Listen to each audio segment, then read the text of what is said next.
বিকেল 7টা বাজছিল। লাইব্রেরিতে একা বসে থাকা একটা মেয়ে একটা মোটা বই পড়ছিল। বিজয়গড়ে একটা জঙ্গল আছে। এই জঙ্গলটা তো খুবই সুন্দর, কিন্তু তা সত্ত্বেও এর ভেতরে প্রচণ্ড খালি থাকে। এই জঙ্গলে একটা বিশেষ ধরনের ফুল আছে যার নাম রাত্রের রানী।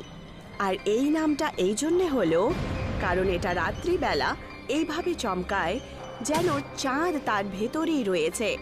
কিন্তু গ্রামের অশিক্ষিত লোকেরা বলে যে এই ফুলে একটা আত্মার বাস রয়েছে, আর যদি কোনো মানুষ এই ফুলটা 3 বার শুঁঙে নেয় তাহলে এইটুকু পড়ার পর সে পরের পেজটা খুলে দেয়।